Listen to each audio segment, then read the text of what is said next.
नमस्कार। मैं गुलाब मीना सह आचार्य राजनीति विज्ञान बाबू शोभाराम राजकीय कला महाविद्यालय अलवर।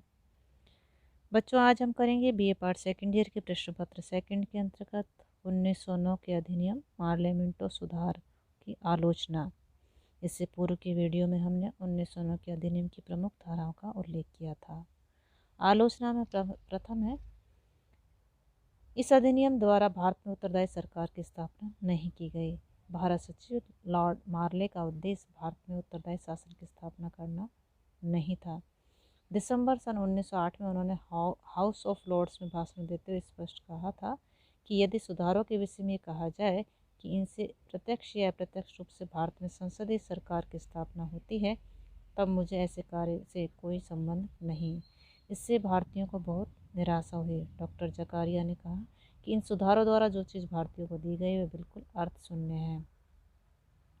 मजूमदार ने भी इन सुधारों की आलोचना करते हुए कहा था कि ये केवल चंद्रमा की चमक की भांति हैं, इसलिए ये सुधार भारत की राजनीतिक समस्या का हल नहीं है। नेक्स्ट बिंदु है, इस अधिनियम में सांप्रदायिक चुनाव प्रणाली जारी की गई। इन चुनावों में मुसलमानों को विधान परिषदों में अलग प्रतिनिधित्व दिया गया।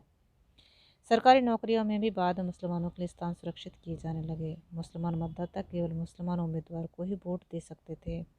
इससे मुसलमानों में हिंदुओं से अलग होने की भावना बढ़ी, क्योंकि चुनाव में सफल होने के लिए उन्हें हिंदुओं की मत की आवश्यकता नहीं पड़ती थी। इस तरह से जो उम्मीदवार चुने जाते थे वे राष्ट्रीय विचारों के कदापि नहीं हो सकते थे।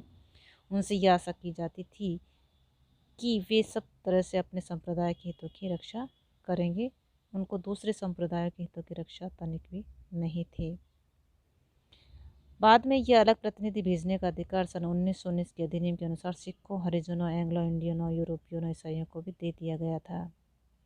नेक्स्ट बिंदु है, कांग्रेस द्वारा सांप्रदायिक पद्धति की आलोचना। इस पद्धति की कड़ी आलोचना कांग्रेस के प्रस्ताव में की गई, जिसमें कहा गया कि यह कांग्रेस जबकि कृतज्ञतापूर्ण ढंग से पार्लियामेंट द्वारा कठोर परिश्रम और बिना कपट के किए गए प्रयत्नों और सन 1909 में भारत को उदार संवैधानिक सुधारों को देने के लिए उनकी सराहना करती है, लेकिन पृथक निर्वाचन या सांप्रदायिक चुनाव प्रणाली को जारी करने की घोर निंदा करती है। कांग्रेस के प्रस्ताव में गैर मुसलमानों और मुसलमानों में निर्वाचक गण, मताधिकार और उम्मीदवार की अहर्ताओं के बारे में सन 1909 ईस्वी के अधिनियम के द्वारा दिए गए अंतर की तीव्र आलोचना की गई। जवाहरलाल नेहरू के शब्दों में ने बाद में सांप्रदायिक चुनाव प्रणाली की आलोचना की। मुसलमानों के चारों ओर एक राजनीतिक अवरोध उनको शेष भारत से अलग करने के लिए तैयार कर दिया गया और एकीकरण तथा सम्मिश्रण की गति को उलट दिया जो शताब्दियों से चल रही थी। यह राजनीतिक अवरोध पहल छोटा था, क्योंकि निर्वाचक गण छोटी संख्या में थे, लेकिन बाद में प्रत्येक मताधिकार के साथ साथ अपने सारे सामाजिक और सार्वजनिक जीवन का ढांचा उसी तरह प्रभावित हो गया जिस तरह मुंह का नासूर या फोड़ा सारे शरीर को खराब कर देता है। पंडित मदन मोहन मालवीय ने लाहौर में कांग्रेस की अपने अध्यक्षीय भाषण में सांप्रदायिक चुनाव प्रणाली की घोर निंदा की और कहा कि ये एक ऐसा केस है जिसमें प्रतीत होता है कि अल्पमत व बहुमत को एक कोने में धकेल दिया गया है। इसमें सबसे बड़ी बुराई यह है कि इस लाभ को केवल मुसलमानों तक सीमित कर दिया गया, जिनका कि अंग्रेजों द्वारा पक्षपात किया जा रहा है।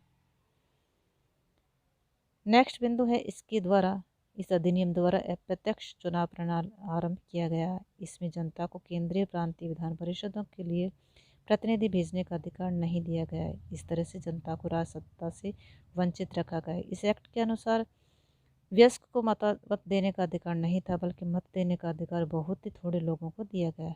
जिन लोगों को केंद्रीय विधान परिषद के लिए मताधिकार था, उनकी संख्या भी 6 से 50 से अधिक नहीं थी। प्रांतीय विधान परिषदों के लिए 200 से अधिक मतदाताओं को वोट देने का अधिकार नहीं था। इसका कारण ये था कि प्रांतीय विधान परिषदों में नगर पालिकाओं, जिला बोर्डों के सदस्यों को मत देने का अधिकार था, साधारण जनता को नहीं। इसी तरह से केंद्रीय विधान परिषद में मत देने का अधिकार केवल प्रांतीय विधान परिषद के सदस्यों को ही था। इसके अतिरिक्त मतदाताओं की योग्यताएं प्रत्येक प्रांत में भिन्न भिन्न थी। मुसलमानों को जो मताधिकार की सुविधा दी गई वे अन्य संप्रदायों को नहीं दी गई। नेक्स्ट बिंदु, सरकारी अधिकारियों और मनोनीत गैर सरकारी सदस्यों का सरकार को समर्थन। केंद्रीय विधान परिषद में सरकारी अधिकारियों का बहुमत था, इसलिए सरकार आसानी से अपनी मनमानी कर सकते थे। प्रांतीय विधान परिषदों में भी सरकारी अधिकारी और सरकार द्वारा नामजद किए हुए गैर सरकारी सदस्यों को मिलाकर सरकार को बहुमत प्राप्त हो जाता था, इसलिए चुने हुए सदस्य कुछ भी नहीं कर सकते थे। जो सदस्य इतने विभिन्न हितों के प्रतिनिधि होते थे, उनके लिए सरकार के विरुद्ध चलना कठिन था, क्योंकि वे सरकार से मिलकर अपने अपने संप्रदाय के हितों की रक्षा करने और उनके लिए अधिक से अधिक अधिकार प्राप्त करने के लिए प्रयत्नशील रहते थे। सरकारी अधिकारियों को किसी प्रकार की स्वतंत्रता नहीं थी, इसलिए विधान परिषदें सरकार के हाथ की कठपुतली बन गई। नेक्स्ट बिंदु, विधान परिषद के सदस्यों की शक्तियां बहुत सीमित थी। विधान परिषदों के सदस्यों की शक्तियां बहुत अत्यधिक सीमित थी। वे कार्यकारिणी से प्रश्न पूछ सकते थे, परंतु कार्यकारिणी परिषद के सदस्यों के लिए अनिवार्य नहीं था कि वे उन प्रश्नों का उत्तर अवश्य दें।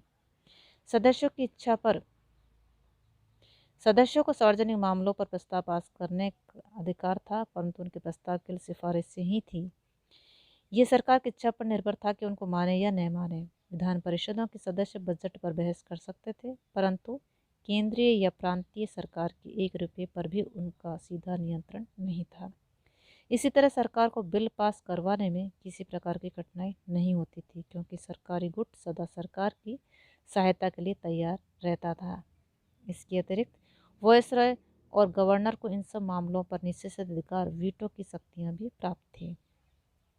नेक्स्ट बिंदु, अनेक नियमों और विनियमों द्वारा सदस्यों के अधिकार और भी घटा दिए गए। गवर्नर जनरल तथा गवर्नरों ने विधान परिषदों की कार्यकारिणियों के विनियम इस तरह बनाए कि उनके द्वारा सदस्यों के अधिकार और अधिक सीमित हो गए। इन नियमों द्वारा अनेक उग्रवादी राष्ट्रीय नेताओं को चुनाव लड़ने के लिए अयोग्य घोषित कर दिया गया। इसलिए इन सुधारों द्वारा विधान परिषदों को कोई प्रभावशाली शक्ति नहीं दी गई, अपितु इनको केवल सलाह देने वाली समिति बना दिया गया। नेक्स्ट बिंदु है, भारतीयों को प्रभाव डालने का अधिकार दिया गया, परंतु उनको कोई शक्ति नहीं दी गई।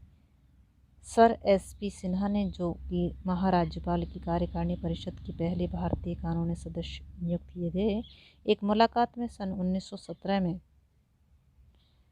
कहा कि पार्लियामेंटो सुधार यद्यपि सन 1892 ईस्वी के पहले अधिनियम की अपेक्षा काफ़ी आगे बढ़े हुए थे, परंतु उन्होंने भारतीयों को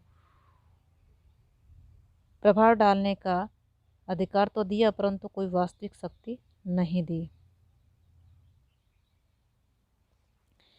शक्ति प्रभाव से भिन्न है और हमें नीति को नियंत्रित करने तथा बढ़ाने के लिए शक्ति में निरंतर वृद्धि की आवश्यकता है। भारतीय श्री के.वी. रंगास्वामी अयंगर ने 1909 के अधिनियम पर टिप्पणी करते हुए कहा कि विधान परिषदें जैसे कि वर्तमान दशा में कोई उपयोगी उद्देश्य सिद्ध नहीं करती। इनसे केवल बाहरी सभ्य संसार को एक यह माया अर्थात भ्रमजाल दिखानी है कि भारत पर प्रतिनिधित्व विधानसभाओं के द्वारा शासन चलाया जा रहा है। ये हैं प्रमुख अवगुण या आलोचना 1909 के अधिनियम की।